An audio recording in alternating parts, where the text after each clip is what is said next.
ദൈവ തിരുനാമത്തിന് മഹത്വമുണ്ടാകട്ടെ. ഏവർക്കും ഹെർമിറ്റ്സ് ടോക്സിലേക്ക് സ്വാഗതം. ഇത് ഹെർമിറ്റ്സ് ടോക്സിന്റെ 1089 ദിവസം. ഇന്നത്തെ പ്രഭാത ചിന്ത യെശയ്യാ പ്രവചനം 43 അധ്യായം 4 തിരുവചനമാണ്.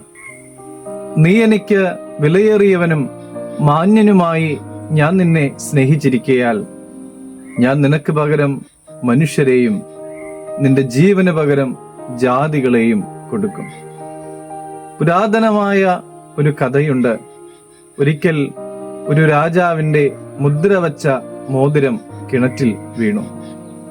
അതെടുക്കുവാൻ തക്കവണ്ണം വലയുപയോഗിച്ചും അല്ലാതെയും ഒത്തിരിയേറെ പരിശ്രമങ്ങൾ നടത്തി. എങ്കിലും അത് തിരികെ ലഭിക്കുവാനായിട്ട് ഇടയായില്ല. ഒടുവിൽ ഒരു ബാലൻ പറഞ്ഞു, ആ കിണറ്റിലെ ഓളങ്ങൾ നിലയ്ക്കട്ടെ, അത് ശാന്തമാകട്ടെ. എല്ലാവരും അല്പസമയം കാത്തിരുന്നു. ഓളങ്ങളൊക്കെയും നിലച്ചു ശാന്തമായി. ഇപ്പോൾ മുദ്രമോതിരം വളരെ വ്യക്തമായി കാണാം. അത് വളരെ വേഗത്തിൽ എടുക്കുകയും ചെയ്തു.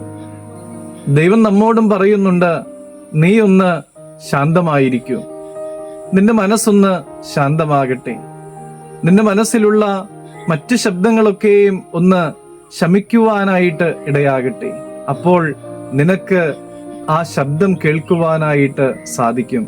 ദൈവം പറയുന്ന ആ വാക്കുകൾ, നീ എനിക്ക് വിലയുള്ളവൻ. പരാജയങ്ങൾ ഏറ്റുവാങ്ങി തകർച്ചയുടെ വക്കിൽ നിൽക്കുമ്പോഴും, എല്ലാവരും അവഗണിക്കുമ്പോഴും, എല്ലാവരും ഉപേക്ഷിക്കുമ്പോഴും, എല്ലാവരും വിലയില്ലാത്തവനായി തള്ളിക്കളയുമ്പോഴും ഒക്കെ ദൈവം നമ്മോട് പറയുകയാണ്, നീ എനിക്ക് വിലയുള്ളവൻ, ഞാൻ നിന്നെ സ്നേഹിക്കുന്നു എന്ന്. മനുഷ്യരുടെ വിലയിരുത്തലല്ല നമ്മുടെ മൂല്യം നിശ്ചയിക്കുന്നത്.